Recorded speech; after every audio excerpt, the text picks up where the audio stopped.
In this lecture, we will look at why Marx thinks that capitalism will ultimately implode and lead to socialism. Marx's macro theory of capitalism and its development contains an analysis of the reasons why he thinks capitalism must ultimately implode and lead to socialism.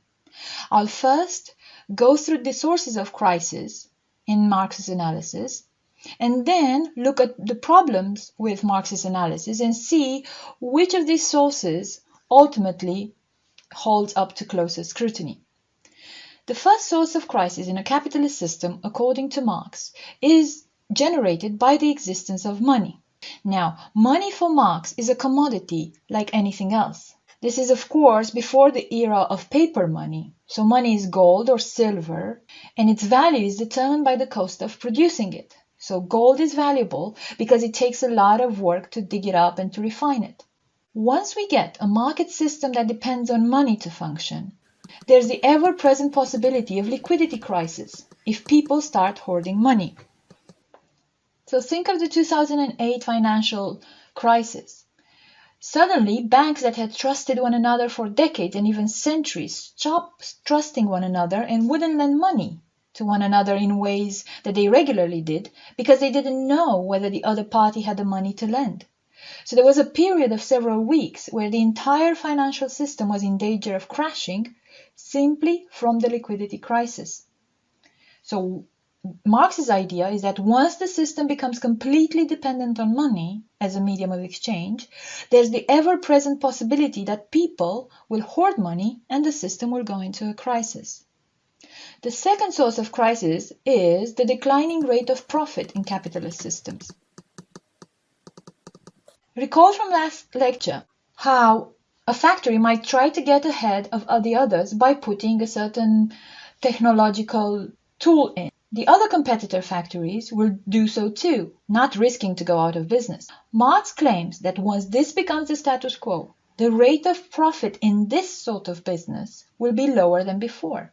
His basic idea is that what you do at the margin to improve your profit as a capitalist leads to a declining rate of profit in the industry as a whole, because as we become more and more capital intensive in the production of some commodity, we have less and less living human labor power going into the production of that commodity. And according to Marx, only living human labor power produces fresh value. So living human labor power, or variable capital, as Marx calls it, is a diminishing proportion of what a capitalist has to invest in order to remain competitive. And so over time, profits are going to diminish in very competitive industries because they'll get more and more productive, but human labor power would produce less fresh value. That's the second source of crisis, because as it becomes harder and harder for capitalists to make a profit, many of them are going to go out of business. The third source of crisis in capitalist system is basically that competition eliminates competitors.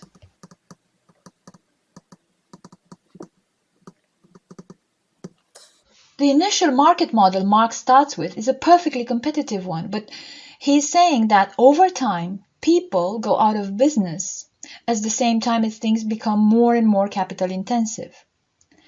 Another way of putting this idea is that the entry costs into the industry become very high.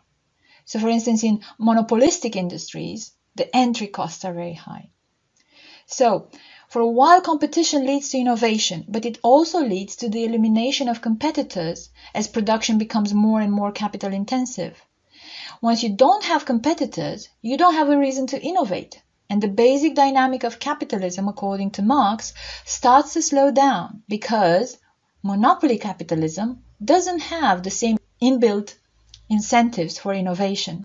The capitalist in Marx's story is afraid of the other capitalist down the street. And once there is no capitalist down the street because he or she went out of the business, the competitive dynamic that pushes capitalism forward starts to diminish. That is the third source of crisis as far as Marx is concerned. A fourth source of crisis that Marx identifies comes from the fact that the workers collectively, if they pooled all of their wages together couldn't buy what they produce. Because of this, there's going to be a problem of weak demand in capitalist economies. There's not going to be enough demand to satisfy the needs of the system in order for everything that's produced to get sold. Big problem, isn't it? You could say, well, maybe this just means that wages will rise.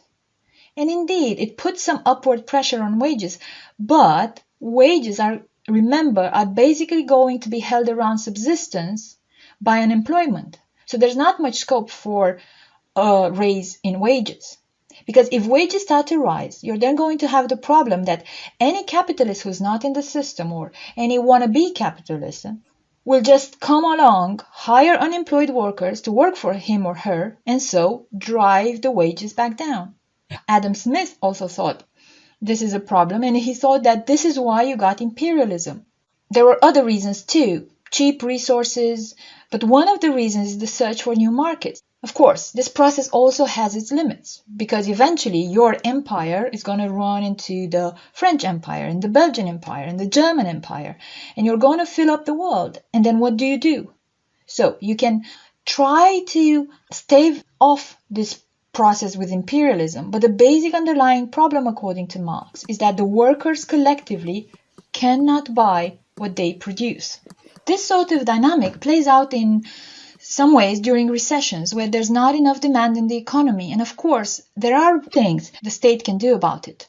The government can borrow money and basically give it to the unemployed people by hiring them to do public works, and then they spend it and stimulate demand again. Or they can try and get the banks to give credit to people to buy things and stimulate demand again. But according to Marx, this is basically a structural problem. It's built into the system, the fact that the workers collectively cannot purchase everything that they produce. Marx agrees that there are ways these tendencies can be postponed, but he also thinks that there are all sort of kick in and start to make the system creak at the joints and not work very well. And he also thinks that when that starts to happen, workers will start to get mad because they will start to discover that the system isn't giving them any particular benefits. The famous line towards the end of the Communist Manifesto is that workers will come to realize that they have nothing to lose but their chains. This leads to the fifth source of crisis in a capitalist system. As the system becomes less and less dynamic, a smaller and smaller number of monopolies in every industry, capitalists are going out of business, falling down into the working class, bringing all their resentments with them, the system starts to reach the point where it can't function anymore. At this point, the working class becomes aware of its position within the system. This is the tipping point at which Marx thinks that the socialist revolution becomes both possible and necessary. He thinks you get some sort of revolutionary moment. The workers will take over the state, and the small remaining number of monopoly capitalists will be put out of business, and the means of productions will be nationalized, and then socialism will exist. I want us to look at some features of socialism and communism before going on and talking about the difficulties with Marx's argument for the fall of capitalism itself. So socialism for Marx is not an equilibrium any more than capitalism is. Socialism is not a system that is without its own internal contradictions, according to Marx. This is because in the socialist case, we don't have a communist society developed on its own foundations, but on the contrary, it emerges from the capitalist society, so it has the marks, economical, moral, and intellectual, of the capitalist society. Accordingly, in the socialist system, the individual producer receives back from society exactly what he gives to it. So another way you might put the difference between socialism and capitalism is that within socialism, workmanship is no longer hypocritical.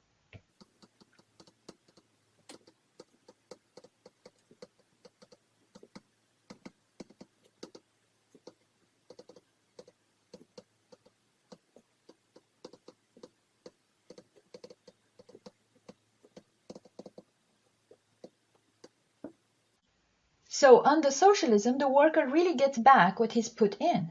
the worker is being recompensated for his work, whereas under capitalism, the worker appears to be recompensated for his work, but in fact, some of what he produces is accruing to the capitalist. So that's the difference. Principle and practice are at odds with each other under capitalism. Capitalism professes the idea that we are entitled to what we make, whereas under socialism, we in fact do get what we make. And in that sense, socialism is an advance on capitalism. So, if you think about a system in which there is no longer a capitalist, but people are rewarded on the basis of work, there's still going to be inequality, because some people have more effective capacity to work than others, and because some people have more demands on them than others. If you have more children to feed than somebody else earning the same amount, it's going to leave you relatively worse off. So socialism is not a condition of equality, because there is this right based upon labor. Marx thinks that these defects are inevitable in the first phase of a communist society, which is socialism. In the higher phase of a communist society, after the enslaving subordination of the individual to the division of labor, and with it the difference between mental and physical labor has vanished. So after labor has become not only a means of life, but life's primary want, only then this sort of narrow horizon of the bourgeoisie can be crossed, according to Marx. So, and society can claim from each according to his ability to each according to his needs.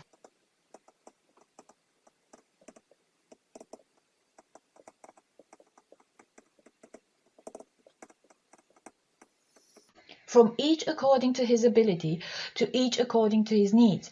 That is the definition of the distributive principle under communism, whereas under socialism, it's from each according to his ability, to each according to his work.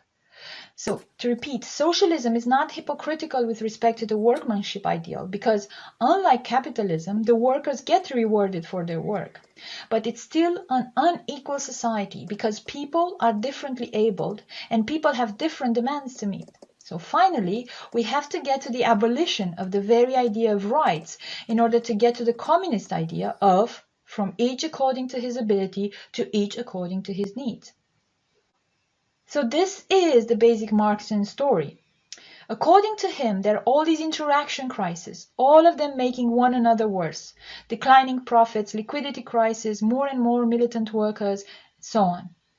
Finally, you get an increasing consciousness, the socialist takeover.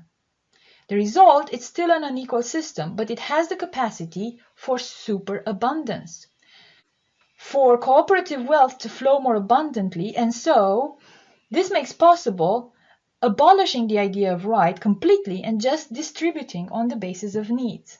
So in his most utopian moments, Marx claims that one of the main differences between socialism and communism is that under communism there is no government. There is a withering away of the state. He claims that there are going to be just all these goodies everywhere, and people will just take what they need.